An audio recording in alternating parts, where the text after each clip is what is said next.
నా హృదయపూర్వక నమస్కారాలు. చాలా సంతోషంగా ఉంది. అవనిగడ్డ గురించి చాలా విన్నాను.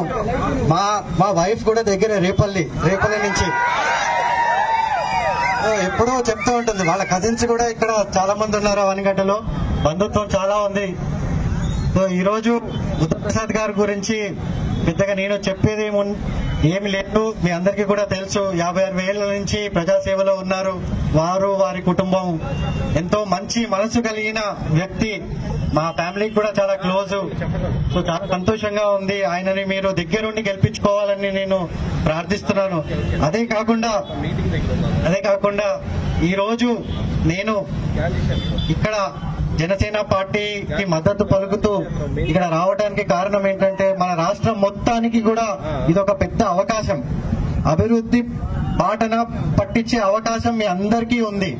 మీరు దయచేసి ఆలోచన చేసి మంచి క్లీన్ గవర్నమెంట్ ఎవరు ఇవ్వగలరు? ఏ నాయకుడికి విజన్ ఉంది?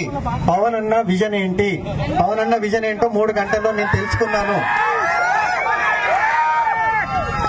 ఆయనకి చాలా ఫ్యూచర్ పైన చాలా విజన్ ఉంది. మన స్టేట్ ని 10 ఏళ్లలో ఎట్లా చూడాలని, మన యూత్ ఏం కావాలి. మనకి 50% population youth below the age of 40.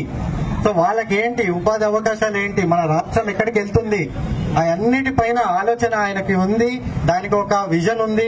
So దానికి మద్దతుగా అలయన్స్ ఇప్పుడు వచ్చిన పార్టీలు, అదే కాకుండా సెంటర్ లో బీజేపీ, వాళ్ళ వల్ల మనకి ఎన్నో అభివృద్ధి ప్రాజెక్ట్స్ వస్తాయి. పథకాలు ఇంపార్టెంటే, కాదనట్లేదు. ప్రతి కుటుంబానికి అవసరము, ప్రతి పేద కుటుంబానికి కాకపోతే వాళ్ళు వచ్చే జనరేషన్ కి, వచ్చే తరాలకి ఏది అవసరము, అభివృద్ధి అవసరము. వాళ్ళు కలలు కనాలా వద్దా? ప్రతి ఒక్కళ్ళు కలలు కనాలి. జీవితంలో పైకి వెళ్లే కళ ప్రతి ఒక్కరికి ఉండాలి. ఇప్పుడు మా నాన్న కళ కనకపోతే నేను ఎప్పుడు క్రికెటర్ అయ్యేవాడిని కాదు.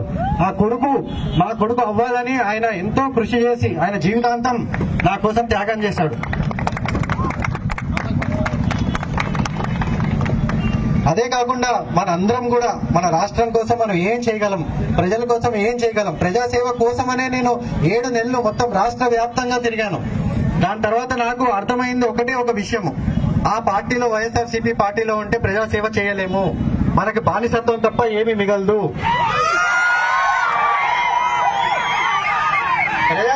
ప్రజాసేవ చేయాలి, మనుషులకి సేవ చేయాలి. మీరు చెప్పండి, ఒక్క ఎంపీ ఎమ్మెల్యేతో మీకు ఏమైనా పని అయిందా ఈ రోజు వరకు? వాళ్ళు ఏమి, ఎక్కడ ఉన్న వైసీపీలో ప్రతి ఎంపీ ఎమ్మెల్యే ఆయన కాలి కింద చెప్పులే. ఆయన ఎక్కడ వదిలితే అక్కడే ఉండాలి, మళ్ళీ వేసుకునేదాకా అక్కడే ఉంటారు. వాళ్ళతో ఏ పని అవ్వదు. సో మీరు దయచేసి ఆలోచన చేయండి. ప్రజల కోసము, మీ ప్రాంతం కోసము, మీ పంచాయతీ కోసము, మీ మండల్ కోసం ఎవరు చేయగలరు? మీ యువత కోసము, వచ్చే జనరేషన్ కోసము, ఒక్క నియోజకవర్గం కోసము, అదే కాకుండా మొత్తం మన రాష్ట్రం కోసము. దేశంలోనే మన రాష్ట్రము ఎన్నో ఏళ్లుగా 50-60 సంవత్సరాల నుంచి, స్పెషల్లీ మన కోస్తా ప్రాంతము అన్ని విధాలుగా ముందున్న ప్రాంతాన్ని వెనుకబడేశాడు, భయంకరంగా వెనుకబడేశాడు. ఒక్క ప్రాజెక్ట్ లేదు ఇక్కడ. మనం ఏం అడిగినా గానీ కృష్ణా జిల్లా దగ్గర నుంచి గోదావరి జిల్లాల దాకా, ఉమ్మడి జిల్లాలు ఇప్పటి వరకు ఒక్క ప్రాజెక్ట్ అయింది లేదు. మేము ఉన్నప్పుడు కూడా ఎన్నో అడిగాం. అయ్యా ఇది అవ్వట్లేదు, గుంటూరు ఛానల్ అవ్వట్లేదు, అయ్యా దీన్ని ఏమైనా చేయండి, దాన్ని ఏమైనా చేయండి, ఎన్నో అడిగాం. ఒక ఫ్యాక్టరీ తీసుకురండి. ఇక్కడ అందరూ బీటెక్ చేసిన వాళ్ళు ఉన్నారు. ఇండస్ట్రీస్ తీసుకురండి. ఒక్కటి లేదు, ఒక్క ఆలోచన లేదు. ఏమన్నా అంటే ఒక బటన్, ఆ బటన్ తో ఏమవుతుంది? సరే, బటన్ తో పాటు ఒక బొచ్చ కూడా ఇస్తే అయిపోద్ది మొత్తం రాష్ట్రానికి. నేను ఒకటి మీ అందరినీ కోరుకుంటుంది, దయచేసి మీరు ఫ్యూచర్ గురించి ఆలోచన చేయండి. పథకాలు ఉంటాయి, దాంతో పాటు అభివృద్ధి కూడా ఉంటుంది. అదే కాకుండా మన ప్రాంతము, దేశంలోనే మన రాష్ట్రము నంబర్ 1 రాష్ట్రంగా చూడాలని నా కోరిక. ప్రతి యూత్ కూడా అదే కోరిక ఉండాలి. అన్ని రాష్ట్రాలు వేరే డైరెక్షన్ లో వెళ్తుంటే మనం ఇంకో వైపు వెనక్కిపోతున్నాము. అన్ని విధాలుగా వెనక్కిపోతున్నాం. మెల్లగా చూస్తే బర్మాలో కలపాల్సి వస్తుంది మనల్ని. దయచేసి అర్థం చేసుకోండి.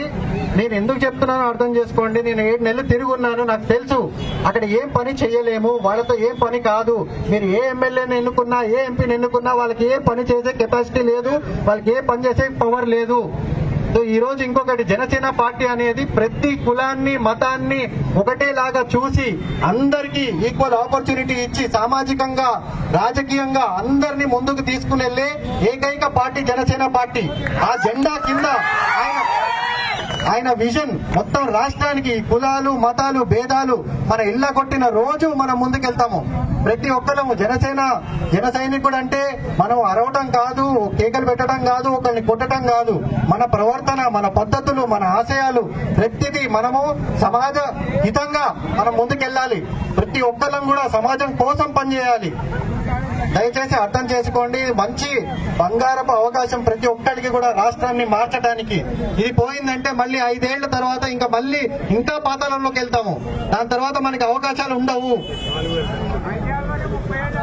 సో అదే కాకుండా ఇప్పుడు ఇచ్చిన మేనిఫెస్టోలో కూడా 4,000 రూపాయల పెన్షన్ చేయటము, ఈ 2 నెలలు కూడా పేదవాళ్ళందరికీ ఆదుకుంటామని కూడా ప్రామిస్ చేయడం జరిగింది.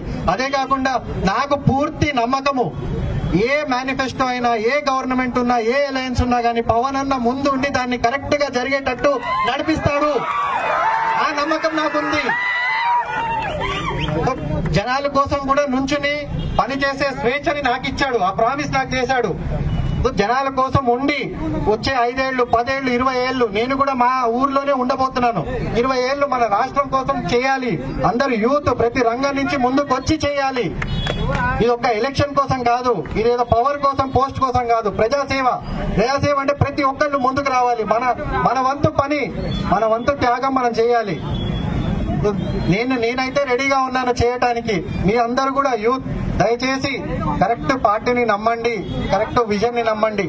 నమ్మి ముందుకెళ్లి బుద్ధప్రసాద్ గారిని, బాలశౌరి గారిని, ఇంకా మొత్తం అలయన్స్ ని గాజు గ్లాసు పైన ఓటేసి మొత్తం అలయన్స్ ని గెలిపిస్తారని పూర్తి నమ్మకంతో ఈ రోజు అన్ని వదులుకొని, నా మొత్తం జీవితంలో వదులుకొని ఇక్కడ మీకోసం